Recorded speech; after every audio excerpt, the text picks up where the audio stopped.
Also YouTube channel நேயர்களுக்கு வணக்கம். Like பண்ணுங்க, ஷேர் பண்ணுங்க, சப்ஸ்கிரைப் பண்ணுங்க.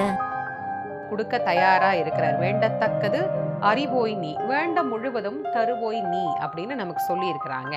இருந்தாலும் நாம நம்முடைய வேண்டுதல் அப்படிங்கிறத கடவுள்கிட்ட வைக்கிறத ஒரு வழக்கமா வச்சிருக்கிறோம். அதுல ஒன்றும் தப்பு கிடையாது.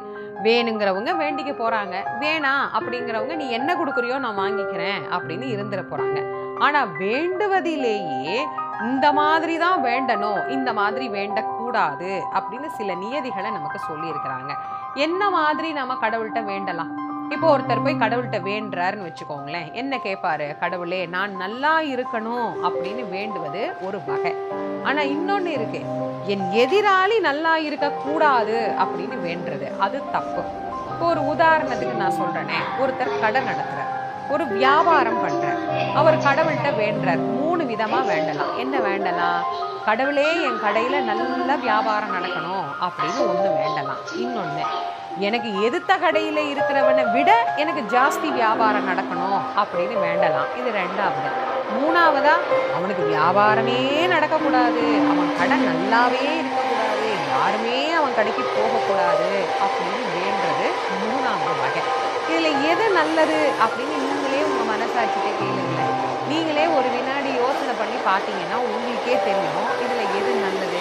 முதல்ல வேண்டது தானே நல்லது. கடவுளே என் கடையில நல்ல வியாபாரம் நடக்கணும், இல்ல அவனை விட ஜாஸ்தி நடக்கணும் அப்படிங்கிறதே கொஞ்சம் சரியில்லாதது தான். அதுக்கு பதிலாக எனக்கு நல்லா நடக்கணும், அவனுக்கு என்ன நடக்கணுமோ நடக்கணும், அதை பத்தி நம்ம கவலைப்பட வேண்டிய அவசியமே இல்லை. சரி, இதை போய் கடவுள்கிட்ட கேட்குறோமே, கடவுள் நம்மளை பத்தி என்ன நினைப்பாருன்னு நம்ம என்னைக்காவது யோசிச்சிருக்கிறோமா? கடவுள்கிட்ட போய் இப்படி வேண்டனம்னா அவர் எப்படி இருக்கிறாரு? இப்போ ஒரு உதாரணத்துக்கு நீங்க எடுத்துக்கோங்களேன், சிவபெருமான் கிட்ட இப்படி வேண்டுறோம். அவரே தன்னை அழிக்க வந்த எல்லாத்தையும் ஆபரணமா பூண்டு கொண்டு இருக்கிறார். முருகன்கிட்ட போய் அப்படி வேண்டோம்னு வச்சுக்கோங்க, அவர் என்ன பண்ணியிருக்கிறாரு? பகைவனையே பக்கத்துல வச்சிருக்கிறாரு. என்ன, பகைவன் என் கூட இருக்கட்டும், அவனையே நல்லவனாக்கி கூடவே வச்சிருக்கிறார். அவர்கிட்ட போய் நம்ம இந்த பகைமை குணத்தோட வேண்டனம்னா கடவுள் நம்மளை என்ன நினைப்பாரு?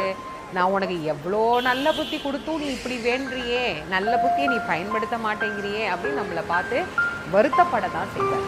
ஒரு தாய் எப்படி நம்மளை பார்த்து இந்த நிலையில வருத்தப்படுவாளோ அதே மாதிரி தான் கடவுளுக்கும்.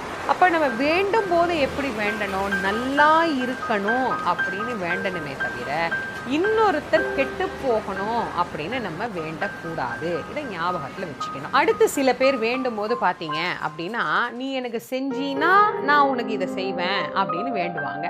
ஒரு உதாரணத்துக்கு எடுத்துக்கோங்களேன், எனக்கு ஒரு வேலை கிடைச்சிருச்சுன்னா நான் உனக்கு இன்னது செய்கிறேன், அவங்களால என்ன முடியுதோ, நான் வெள்ளியில உனக்கு வேல் வாங்கி வைக்கிறேன், நான் உனக்கு பட்டு புடவை எடுத்து நான் சாத்துறேன், நான் உனக்கு இதை செய்கிறேன் அதை செய்கிறேன், எவ்வளோ வேண்டுதல் இருக்கு இல்லையா அப்படின்னு வேண்டிக்குவாங்க.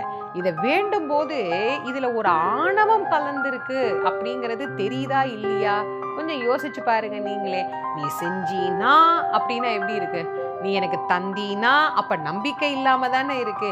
நீ தந்தே ஆகணும், உன்னை விட்டா எனக்கு வேற வழி கிடையாது அப்படின்னு வேண்டது எப்படி இருக்குது? நீ தந்தா நானும் உனக்கு தருவேன், நீ தரலன்னா நானும் உனக்கு தரமாட்டேன். இது ஏதோ ஒரு பேரம் பேசுற மாதிரி இல்லை கடவுள்கிட்ட. அப்போ எப்படி இதை வேண்டிக்கணும்? அதுக்காக நாங்க இன்னது சாத்துறோம், இன்னது பண்றோம், இந்த விஷயத்தை நாங்க பண்றோம் அப்படிங்கிறது வேண்டுதல் தவறா? அப்படின்னா அப்படி வேண்டுவது தவறல்ல, வேண்டுகிற முறை தவறு. நீங்க அன்பா கடவுள்கிட்ட வேண்டலாம். கடவுளே, எனக்கு உன்னை விட்டா வேற கதி கிடையாது, எனக்கு நீதான் துணை, உன்னைத்தான் நான் நம்பி இருக்கிறேன், எனக்கு இந்த வேலை கொடு, எனக்கு அந்த வேலை கிடைச்சதுக்கு அப்புறமா நான் அந்த முதல் மாச சம்பளத்தை வாங்கி உனக்கு இன்னது நான் செய்கிறேன் அப்படின்னு வேண்டிக்கிறது எப்படி இருக்கு? நீ தந்தா நான் உனக்கு தர்றேன், நீ தரலன்னா பார்த்துக்கோ அப்படின்னா கடவுளுக்கு இதுல எந்த நஷ்டமும் ஆக போறது இல்லை. நமக்கு தேவைய நம்ம கேட்கணும். அப்ப நம்ம எப்படி கேட்கணும்? பணிவா கேட்கணும், அன்பா கேட்கணும், ஆணவமா இதை நம்ம வெளிப்படுத்தக்கூடாது. அதனால எப்பவுமே நீங்க கடவுள்கிட்ட ஒண்ணு வேண்டுறீங்க அப்படின்னா அதை அடக்கத்தோட வேண்டுங்க, அதை அன்போட வேண்டுங்க, பணிவோட வேண்டுங்க, பக்தியோட வேண்டுங்க. கடவுளே, எனக்கு கட்டாயமா இதை நீ கொடுத்துதான் ஆகணும், எனக்கு வேற கதி கிடையாது, உன்னை விட்டா எனக்கு வேற துணை கிடையாது, நான் சரணாகதியாக உன் திருவடியை பிடித்து விட்டேன், என்னை நீ காப்பாற்றியே தீரணும், கையறு நிலையில் நான் நிற்கின்றேன், என்னை காக்க ஒருவரும் கிடையாது, நீதான் தாய் போல வந்து என்னை செய் போல் அணைத்து கொள்ளணும் அப்படின்னு நீங்க பக்தியோட வேண்டினீங்கன்னா அது கைமாறு கருதாத பக்தியாக அங்கே ஏற்றுக்கொள்ளப்படும். அப்படி இல்லைன்னா அது ஏதோ ஒரு வியாபாரம் மாதிரி அந்த இடத்துல மாறி போயிடுது. அதனால வேண்டும் போது இனிமே இதையும் கொஞ்சம் ஞாபகத்துல வச்சுக்கோங்க. அதே மாதிரி ஒருத்தர் நமக்கு ஒரு தப்பு பண்ணிட்டாருன்னு வச்சுக்கோங்க, ஒரு துரோகமே பண்ணிட்டாங்க, ஒரு குடும்பத்துல நம்மளை ஏமாத்திட்டாங்க, இல்ல கடனை வாங்கிட்டு இல்லைன்னு சொல்லி நம்மளை கோர்ட்ல ஏற்றி கஷ்டப்படுத்தி என்னென்னமோ பிரச்சனைக்கு நம்மளை ஒருத்தவங்க ஆளாக்கிட்டாங்க. அவங்களுக்காக சில பேர் என்ன பண்ணுவாங்க, கோவிலில் போய் காசு வெட்டி போடுறது, அதுக்கப்புறமா ஏதாவது செஞ்சு வச்சு அவங்க குடும்பத்தில் பிரச்சனை ஆகட்டும், அவங்க அழிஞ்சு போகட்டும் அப்படின்னு சொல்லி வேண்டிக்கிறது. இது எல்லாத்தையும் தவிர்க்கிறது நல்லது. செய்வனை செஞ்சு வைக்கிறேன், அவன் அப்படி போகணும், இவன் இப்படி பண்ணணும் அப்படின்னா அது ஒருவேளை அவங்க பண்ணலைன்னா திரும்ப இவங்களுக்கே வரும் அப்படிங்கிறதும் மறந்து போயிடுறாங்க. அதுக்கு பேரே செய் வினை, தனக்கு தானே செய்து கொள்ளுகிற வினை தான். அது நல்லதோ கெட்டதோ திரும்ப செய்தவருக்கே வந்து சேரும். அதை கண்டிப்பா யாரும் மறந்துடக்கூடாது. இல்லைங்க, உண்மையிலேயே அவங்க தப்பு தான் பண்ணாங்க, உண்மையிலே நாங்க வஞ்சிக்கப்பட்டோம், உண்மையிலே நாங்க ஏமாத்தப்பட்டோம், எங்களை அவங்க ரொம்ப கஷ்டப்படுத்தினாங்க, அது உண்மைதான், அதனாலதான் நான் போய் கோவில் அப்படி சொன்னேன்னா நீங்க அதை அப்படி சொல்லக்கூடாது. அதை வேண்டுவதற்கு சில வழிமுறைகள் இருக்கு. நான் உதாரணத்துக்கு சொல்றேனே, வராகி அம்மனை பத்தி நான் ஒரு பதிவு கொடுத்துருந்தேன். அந்த பதிவுல எதிரிகளை துவம்சம் செய்யும் வாராகி அப்படின்னு நான் கொடுத்துருந்தேன். அப்பனா இதுவும் அதே மாதிரி தானே அப்படின்னு நீங்க நினைக்கலாம். இல்லைங்க, அதுல எப்படி வேண்ட சொல்லியிருந்தேன், இதுல வேணா நான் உங்களுக்கு ஞாபகப்படுத்துறேன். வராகி கிட்ட போய் நான் எந்த தப்பும் பண்ணல, நான் நிரபராதி, என்ன அவங்க இப்படி வஞ்சிச்சுட்டாங்க, என்ன அவங்க இப்படி ஏமாத்திட்டாங்க, அவங்களுக்கு உண்டான பலனை நீ கொடு, நான் உன்கிட்ட வந்து முறையிடுறேன் அப்படின்னு தான் நம்ம வேண்டிக்கணுமே தவிர நம்மளா போய் அவங்களுக்கு அதை பண்ணி வச்சு இதை பண்ணி வச்சு அவங்க அழியணும், அவங்க கஷ்டப்படணும் அப்படின்னு நம்ம செய்ய கூடாது. இன்னொன்னு நல்லா ஞாபகம் வச்சுக்கோங்க, இப்படி போய் வேண்டியோ இல்லை கடவுள்கிட்ட இதை முறையிட்டு தான் அந்த துன்பத்தை தந்தவங்களுக்கு பிரச்சனை வரணும்னு அவசியமே இல்லைங்க. அவனவன் செய்த வினையை அவனவன் கண்டிப்பாக அனுபவித்தே ஆகணும்.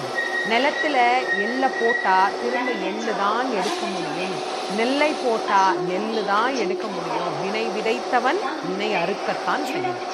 எதை விதைச்சிட்டமோ அதை ஒரு நாள் அவன் அனுபவித்தே ஆக வேண்டும் என்பது வினை பயன். அதனால அவங்கவுங்க செஞ்ச துன்பமே அவங்கவுங்களுக்கு திரும்ப அந்த துன்பத்தை தரும்.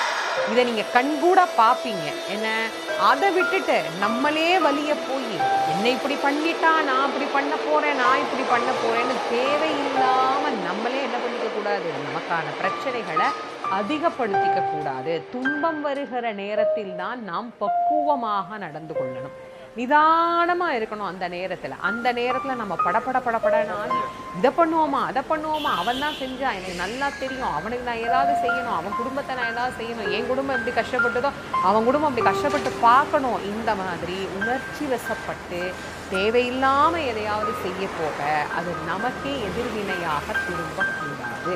அதனால எப்பவுமே நல்ல ஞாபகம் வச்சுக்கோங்க, ஒரு தெய்வத்துக்கிட்ட போய் முறையிடுறீங்களா, கண்ணீர் விட்டு முறையிடுங்க. அதை விட ஒரு பெரிய ஆயுதம் எதுவுமே கிடையாது.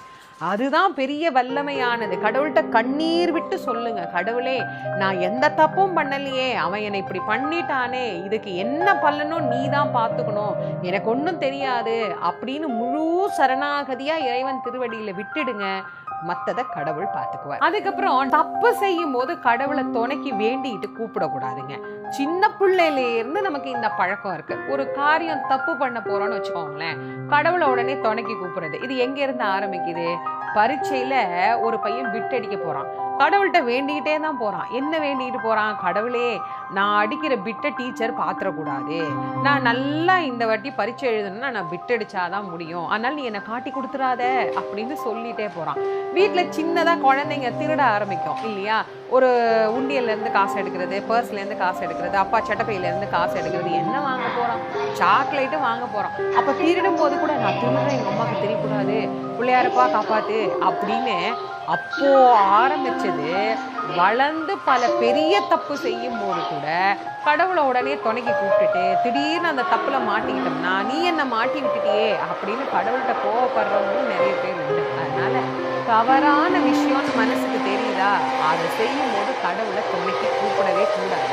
எந்த விஷயத்த கடவுளை கூப்பிடாம நாம செய்யணும்னு நினைக்கிறோமோ அந்த விஷயமே தப்பு. அப்ப அந்த விஷயத்த நம்ம செய்யவே கூடாது அப்படிங்கிற எண்ணம் நம்ம மனசுக்கு தாராளமா ஏற்பட ஆரம்பிக்கும். அதனால எப்பவுமே தெரிஞ்சுக்கோங்க, நல்ல செய்கைகள் செய்யணும்.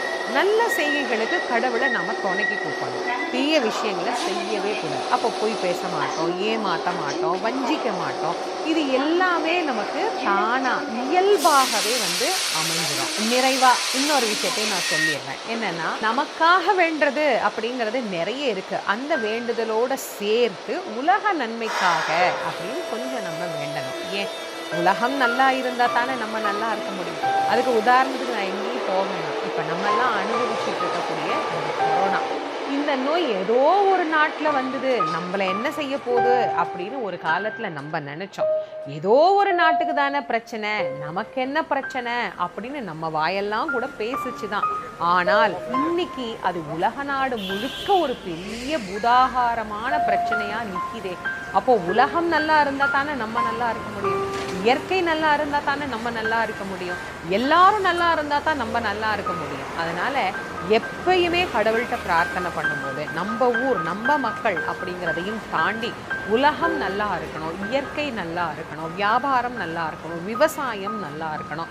இது எல்லாமே நல்லா இருந்தா தான் நம்ம வாழ்க்கை நல்லா இருக்கும் அப்படிங்கிறத ஞாபகத்துல வச்சுக்கிட்டு அந்த மாதிரி நம்முடைய சுயநலத்தையும் தாண்டி பொது நலத்துக்கான வேண்டுதல்னு கூட அதை நாம